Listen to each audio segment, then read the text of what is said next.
HDFC ব্যাংকের central plaza শাখায় চিঠি লিখে সর্বভারতীয় তৃণমূল কংগ্রেসের অ্যাকাউন্ট ফ্রিজ করার জন্য আবেদন জানালেন তৃণমূলের কোষাধ্যক্ষ অরূপ বিশ্বাস। দলের অ্যাকাউন্টে সব লেনদেন বন্ধ করার আবেদন জানিয়েছেন তিনি। অরূপ বিশ্বাসের চিঠিতে এবার নতুন করে সংকটে পড়ল কালীঘাট তৃণমূল। অরূপ বিশ্বাস তৃণমূলের কোষাধ্যক্ষ হিসেবে ব্যাংকের কাছে আবেদন জানিয়েছেন।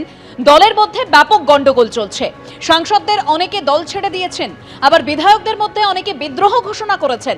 এই পরিস্থিতিতে দলের কর্তৃত্ব কার হাতে থাকবে তা নিয়ে বিবাদ চলছে। ফলে কে ব্যাংক অ্যাকাউন্ট পরিচালনা করবে তা নিয়েও অনিশ্চয়তা তৈরি হয়েছে।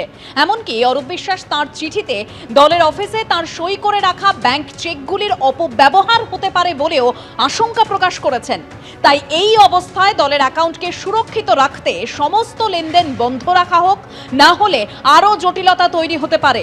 ফলে যতক্ষণ দলের মধ্যেকার সমস্যার সমাধান না হচ্ছে ততক্ষণ পর্যন্ত সব ধরনের লেনদেন বন্ধ রাখার আবেদন তিনি ব্যাংক কর্তৃপক্ষের কাছে জানিয়েছেন। ওয়াকিবহুল মহলের ধারণা, অরূপ বিশ্বাসের এই চিঠিতে নতুন সমস্যায় পড়ল কালীঘাট তৃণমূল। এমনিতেই ভোটের পর দল ভেঙে খান খান। মমতা বন্দ্যোপাধ্যায়, অভিষেক বন্দ্যোপাধ্যায় নেতৃত্ব দলের মধ্যে চ্যালেঞ্জের মুখে।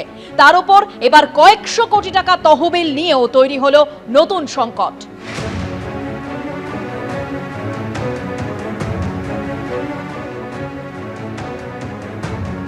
ফ্রিজ করার জন্য অ্যাকাউন্টের টাকা ওটা দলের ব্যাপার, ওটা নিয়ে এখন এই মুহূর্তে কিছু বলবো না। তৃণমূলের অ্যাকাউন্ট আপনি ফ্রিজ করতে বলেছেন, এটা নিয়ে পরে আপনি কি ফ্রিজ করতে বলেছেন?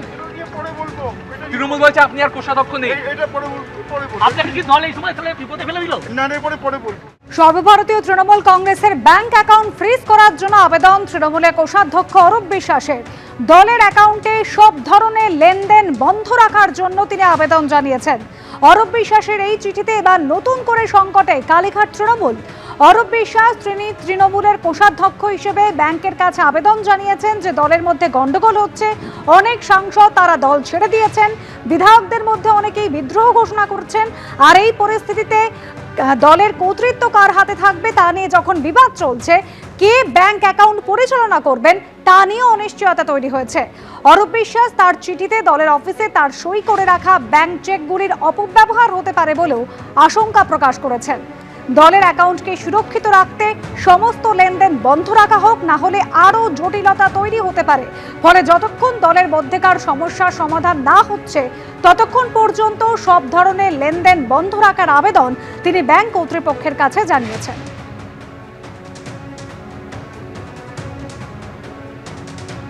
অরূপ বিশ্বাস চিঠি দিয়েছেন। তিনি ট্রেজারার ছিলেন। তিনি মনে করেছেন যে এই চিঠিটা না দিলে হয়তো যে অ্যাকাউন্টটি তৃণমূল কংগ্রেসের রয়েছে সেটাতেও কিছু অনিয়ম হতে পারে। সেটাকে ভেবেই হয়তো তিনি চিঠি দিয়েছেন। এর বাইরে আমার কিছু বলার নেই, কারণ সেটা তিনি চিঠি দিয়েছেন ট্রেজারার হিসেবে। এটার উত্তর তিনিই ভালো দিতে পারবেন। কোন তৃণমূল কংগ্রেসের কথা বলছি?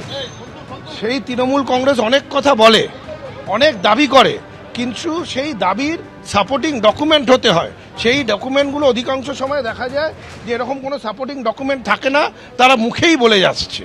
আমি জানি না, টাকা পয়সার ব্যাপারটা আমরা যেহেতু দেখি না, মানে কোষাধ্যক্ষ বলুন বা কোনো সাইনিং অথরিটি বা আমরা সেখানে কেউ নই, বা পার্টির ফান্ড ইত্যাদি ব্যাপারে আমাদের কোনো জানকারিও নেই, ভূমিকাও নেই।